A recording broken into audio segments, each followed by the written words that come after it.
السلام علیکم ناظرین۔ پیارے ناظرین، حضرت ایوب علیہ السلام جنہیں اللہ نے بے شمار نعمتوں سے نوازا تھا، لیکن جب آپ پر مصیبتوں کے پہاڑ ٹوٹے تو آپ نے کیا کیا؟ آپ کو ایسی کون سی بیماری ہو گئی تھی کہ لوگ آپ سے دور بھاگنے لگے؟ 18 سالوں تک ایک بیماری میں مبتلا رہ کر بھی اپنی زبان سے اف تک بھی نہ کہنے والے ایک عظیم اور صابر نبی کی داستان۔ ناظرین، حضرت ایوب علیہ السلام کی پیدائش عرب کے شمال میں بصرہ نامی بستی میں ہوئی۔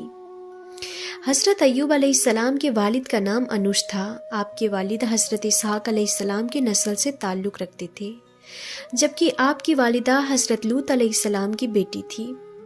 محققین نے لکھا ہے کہ حضرت ایوب کا زمانہ حضرت یعقوب اور حضرت موسیٰ علیہ السلام کے درمیان کا زمانہ تھا، یعنی تقریباً 1300 اور 1500 قبل مسیح کے درمیان۔ اللہ نے حضرت ایوب علیہ السلام کو منصب نبوت پر فائز کیا اور آپ اپنے قبیلے کے سردار بھی تھے۔ حضرت ایوب علیہ السلام کو اللہ نے بے شمار مال و دولت سے نوازا تھا۔ آپ کے مال و مویشیوں کی تعداد ہزاروں میں تھی اور خدمتگار، نوکر چاکر، سینکڑوں میں بے شمار باغات اور کھیت کھلیان آپ کی ملکیت تھی۔ حضرت ایوب علیہ السلام نہایت ہی دریا دلی اور سخی انسان تھے۔ غریبوں کی مدد، فقیروں اور مسکین کی مدد، بے کسوں کی دستگیری، بیواؤں اور یتیموں کی ذمہ داری، مظلوموں کی فریاد سننا اور عام لنگر کھلانا آپ کا سب سے پسندیدہ عمل تھا۔ حضرت ایوب علیہ السلام سے متعلق توریت میں ایک صحیفہ موجود ہے جن کا نام صحیفہ ایوبی یعنی دا بک آف جوب ہے۔ آپ کی بیوی کا نام بیوی رحمت یا لیا تھا، جو حضرت یوسف علیہ السلام کی بیٹی تھی۔ آپ کے 7 بیٹے اور 3 بیٹیاں تھیں۔ حضرت ایوب علیہ السلام لوگوں کو دین ابراہیمی کی تعلیم دیتے اور انہیں شرک، بت پرستی اور برے اعمال سے بچنے کی تلقین کیا کرتے اور آخرت پر ایمان لانے کی دعوت دیا کرتے تھے۔ آپ ہر وقت اللہ کی عبادت اور شکر گزاری میں مشغول رہتے کہ اللہ نے انہیں اتنی ساری نعمتوں سے نوازا ہے۔ روایت ہے کہ ایک روز فرشتے حضرت ایوب علیہ السلام کی اطاعت گزاری، عجیزی اور فرما برداری کی تعریف کر رہے تھے۔ اس پر ابلیس نے دعوے سے کہا کہ اللہ نے ایوب پر انعام و اکرام کی بارش کی ہے، اسی وجہ سے وہ نیک اور شکر گزار ہے۔ اگر اللہ اس پر مصیبت نازل کر دے تو وہ شکر ادا نہیں کرے گا۔ لہٰذا شیطان نے جب ایسا کہا تو اللہ تبارک و تعالی حضرت ایوب علیہ السلام کا خلوص اور محبت اللہ سے جو تھی اس کو لوگوں کو دکھانا چاہا، اور اس کے لیے اللہ نے ان کو آزمائش میں ڈالا تاکہ ان کا جو صبر ہے، ان کا جو خلوص ہے اور اللہ سے ان کی سچی محبت جو ہے وہ ظاہر ہو جائے، اور لوگوں کو پتہ چل جائے کہ ایسا نہیں ہے کہ ایوب علیہ السلام کو اللہ نے مال و دولت دیا تھا اسی لیے اللہ کی عبادت کرتے تھے، بلکہ وہ کسی بھی حال میں رہیں تو وہ اللہ کی عبادت کرتے رہیں گے اور شکر کرتے رہیں گے۔ تو ناظرین، کچھ دنوں بعد حضرت ایوب علیہ السلام پر مشکلات اور دشواریوں کے پہاڑ ٹوٹ پڑے۔ غلہ کے گوداموں میں اچانک آگ لگ گئی اور آپ کا سارا مال جل کر راکھ ہو گیا۔ اس پر حضرت ایوب علیہ السلام نے صبر کیا اور اللہ کی رضا میں راضی رہے۔ پھر کچھ دن گزرے کہ ڈاکوؤں نے آپ کے غلاموں اور نوکروں کو مار کر آپ کا سارا مال و مویشی لوٹ لیا۔ اب حضرت ایوب علیہ السلام کی کل جمع پونجی برباد ہو چکی تھی، لیکن آپ نے صبر کا دامن تھامے رکھا اور اللہ کے حضور کسی بات کی کوئی شکوہ نہ کی۔ پھر ایک دن جب آپ کی اولادیں ایک مکان میں بیٹھے کھانا کھا رہے تھے کہ اچانک مکان کی چھت گر گئی اور وہ سب اسی جگہ فوت ہو گئے۔ حضرت ایوب علیہ السلام کے پاس نہ مال تھا، نہ مویشی، نہ گھر اور نہ ہی اولادیں۔ خوشحالی کی ایک علامت بھی باقی نہ رہی۔ ایسے واقعات دیکھ کے لوگ حواس کھو بیٹھے، لیکن حضرت ایوب علیہ السلام کی روشن پیشانی پر ایک شکن تک نہ آئی۔ حضرت ایوب علیہ السلام کے گھر کے باہر آپ کے پیروکاروں اور قوم کے لوگوں کا ہجوم اکٹھا ہو گیا اور سب حضرت ایوب علیہ السلام کے اس ہستہ حالی اور دشواری پر گریہ زاری کرنے لگے۔ حضرت ایوب علیہ السلام نے اس وقت فرمایا کہ میں اپنی ماں کے پیٹ سے خالی ہاتھ آیا تھا اور خالی ہاتھ ہی دنیا سے جاؤں گا۔ یا اللہ، آپ نے مجھے یہ سب کچھ دیا تھا اور آپ نے ہی اپنی امانت واپس لے لی۔ حضرت ایوب علیہ السلام کا سب کچھ ختم ہو چکا تھا، لیکن ابھی بھی مزید سخت آزمائش سے گزرنا باقی تھا۔ کچھ دن بعد حضرت ایوب علیہ السلام نے اپنے بدن میں کھجلاہٹ محسوس کی۔ آہستہ آہستہ یہ کھجلاہٹ ایک بیماری میں تبدیل ہو گئی۔ آپ کے پیروں کے تلوے سے لے کر سر کی کھال تک سارے جسم پر تکلیف دہ اور بڑے بڑے پھوڑے نکل آئے، جن میں ٹیسیں اٹھتی تھی تو آپ درد سے بے چین ہو جاتے تھے۔ آپ راکھ پر بیٹھے رہتے اور راکھ جسم پر ڈالتے رہتے تھے۔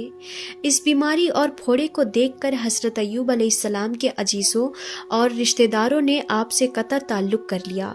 لوگ آپ سے الگ ہو گئے اور آپ کے پاس آنا جانا بند کر دیا۔ اس مشکل وقت میں صرف آپ کی اہلیہ آپ کے ساتھ رہیں۔ آپ کی جوزائے محترمہ نے بیمار شوہر کی خدمت گزاری میں کوئی کسر نہ چھوڑی، محنت مزدوری کر کے خرچے پوری کرتی رہی اور حضرت ایوب علیہ السلام کی خوب خدمت کی، لیکن بیماری دن بدن بڑھتا چلا گیا۔ اسی دوران ایک دن شیطان ایک حکیم کی شکل میں حضرت ایوب علیہ السلام کی بیوی سے ملا۔ انہوں نے اسے حکیم سمجھ کر علاج کی درخواست کی تو شیطان نے کہا کہ میں ان کا علاج کر دوں گا، لیکن اس شرط پر کہ اگر ان کو شفا ہو جائے تو یوں کہہ دے کہ تو نے شفا دی ہے، میں اور کچھ نذرانہ نہیں چاہتا۔ حضرت ایوب علیہ السلام کی بیوی نے آپ کو اس حکیم کے متعلق بتایا تو حضرت ایوب علیہ السلام نے فرمایا کہ وہ تو شیطان تھا، میں عہد کرتا ہوں کہ اگر اللہ مجھ کو شفا دے دے تو میں تم کو 100 پنچیاں ماروں گا، کیونکہ تو اس کی باتوں میں آ گئی۔ حضرت ایوب علیہ السلام کو بہت رنج ہوا کہ میری بیماری کی وجہ سے شیطان کا یہاں تک حوصلہ بڑھ گیا ہے کہ اس نے میری ہی بیوی سے ایسے کفریہ کلمات کہلوانا چاہا جو کفر و شرک کے الفاظ ہیں۔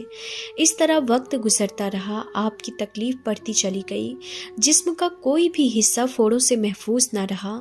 پھر حضرت ایوب علیہ السلام شہر کے ویران کونے میں جا بسے۔ اس مشکل وقت میں بھی آپ ہر وقت اللہ کی عبادت اور شکر ادا کرتے رہے اور ہر وقت زبان پر اللہ کا نام ہوتا۔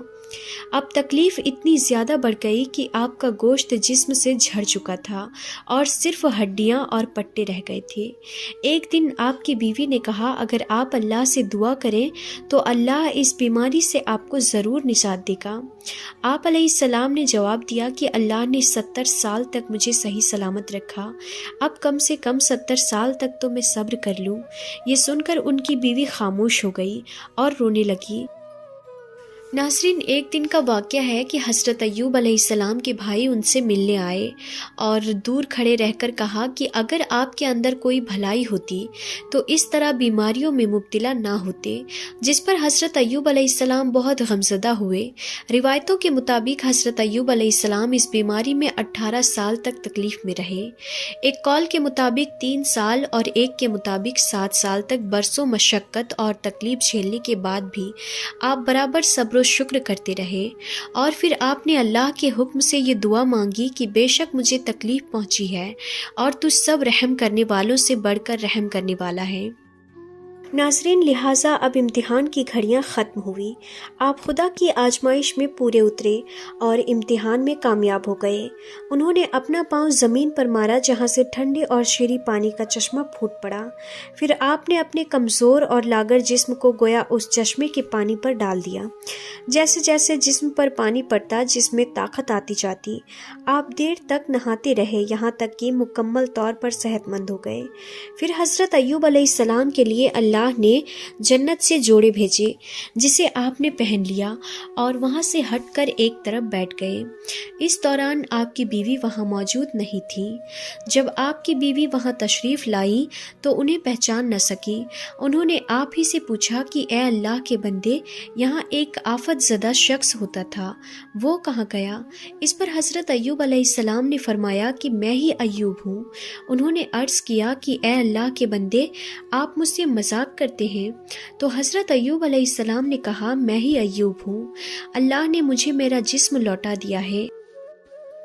اللہ کے کرم سے اس پانی کی برکت سے حضرت ایوب علیہ السلام اور ان کی جوزا دونوں صحت مند ہو کر پھر سے جوان ہو گئے۔ آپ اپنی بستی میں واپس لوٹ آئے۔ اللہ نے دوبارہ آپ کو مال، مویشی، اولادیں اور اسباب و سامان پہلے سے بھی مزید بڑھ کر عطا فرمائے۔ روایت ہے کہ حضرت ایوب علیہ السلام کے 2 خلیان تھے، ایک گندم کا اور ایک جو کا خلیان تھا۔ اللہ نے 2 بادل بھیجے، ایک بادل گندم کے خلیان پر اس قدر برسا کہ سونے سے بھر دیا، اور دوسرے بادل نے ایک خلیان کو چاندی سے بھر دیا۔ پھر حضرت ایوب علیہ السلام نے 4 پشتوں تک اپنی نسل کو پھیلتے دیکھا، اور 140 کی عمر میں آپ کی وفات ہوئی۔